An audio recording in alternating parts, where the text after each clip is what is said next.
O arquipélago foi descoberto pelos navegadores portugueses em 1460.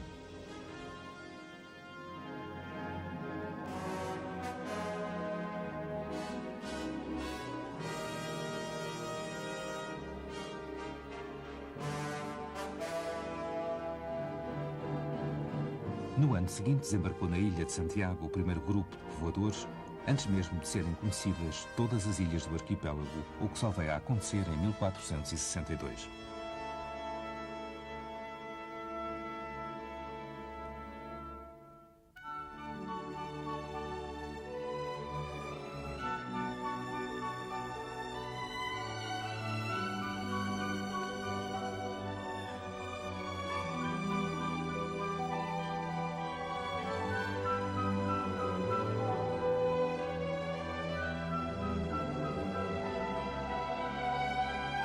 No século seguinte, o arquipélago ganhou uma importância particular com o estabelecimento das grandes carreiras comerciais marítimas, a carreira da Índia e a carreira do Brasil. De facto, a rota de ida passava por Cabo Verde e muitas vezes os navios faziam escala na ilha de Santiago antes de se lançarem na longa etapa seguinte.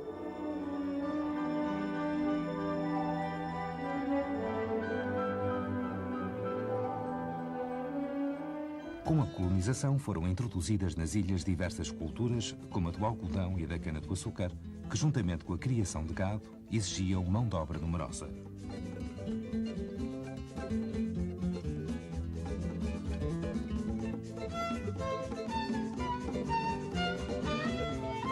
À medida que a colónia ia crescendo, ia interferindo cada vez mais no comércio de escravos da Guiné para fazer frente à crescente necessidade de braços. Este comércio depressa ultrapassou as meras necessidades das próprias ilhas, começando então a visar a exportação.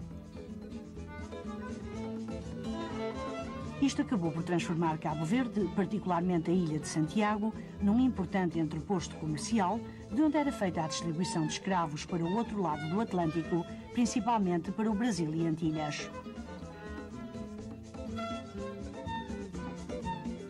Para dar uma ideia do crescimento e volume deste comércio, a ilha de Santiago importou da Guiné 565 escravos em 1513, 978 em 1514 e 1420 em 1515, grande parte dos quais para exportação.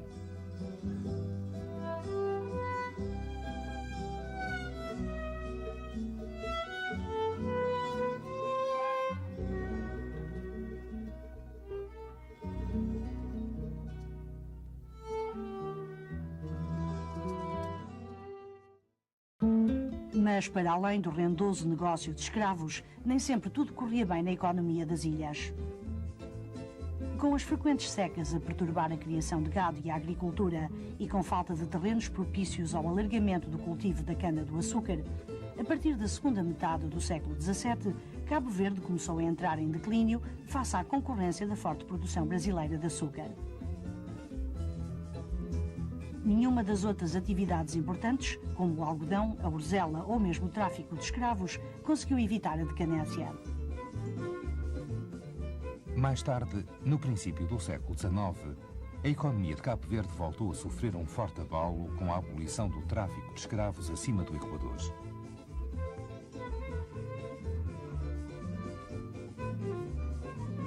Não só acabava um negócio rendoso, como era mesmo posta em causa a mão de obra necessária às explorações agrícolas e outras atividades produtivas do arquipélago, porque os escravos passaram a ter um preço muito elevado que os proprietários agrícolas não podiam suportar. Esta situação fez diminuir a produção e, nas épocas de seca, a fome atingiu proporções tais que chegou a provocar revoltas.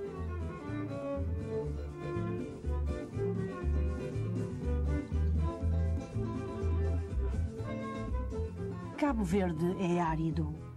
Tem um clima quente e seco, falta de água doce e uma flora pobre. No entanto, a relativa abundância de água salobre e de pastos naturais fez com que a criação de gado fosse uma das primeiras atividades introduzidas com o povoamento.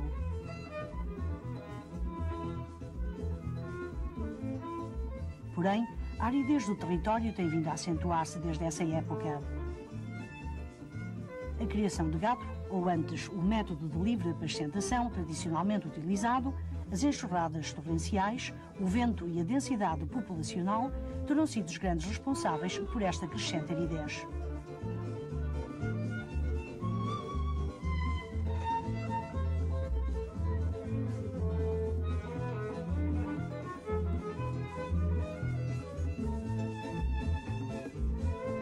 Foi devido às frequentes secas e a esse aumento da densidade populacional, sobretudo com a explosão demográfica da década de 50, que se desencadeou o forte surto de imigração, que levou muitos cabo-verdianos a procurar melhores condições de vida longe do seu país.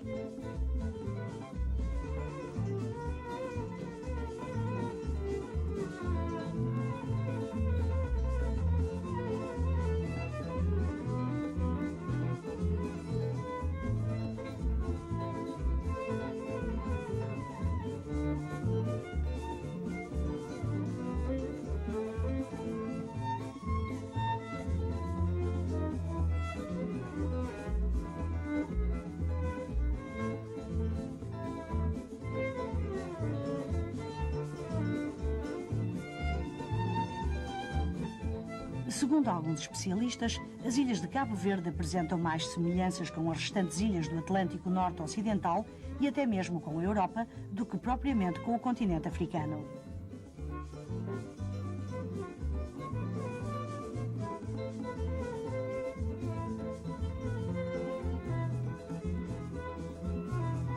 De facto, à parte algumas plantas da floresta tropical, a relativamente pobre flora de Cabo Verde é constituída por espécies substitutas da flora da Madeira e Canárias. São ao todo cerca de 600 espécies, 90 das quais com características endémicas. Contrastando com a aridez e a relativa pobreza exterior, dentro d'água, a riqueza é extraordinária. Na verdade, a pesca foi desde o início do povoamento um fator importante na economia das ilhas e hoje é certamente um dos mais ricos recursos de Cabo Verde. Tendo sido ponto de passagem importante nas rotas para a Índia e Brasil e entreposto comercial entre as duas margens do Atlântico e ninho de piratas e corsários, as ilhas de Cabo Verde são necessariamente um verdadeiro cemitério de navios naufragados de todos os tipos e de todas as épocas.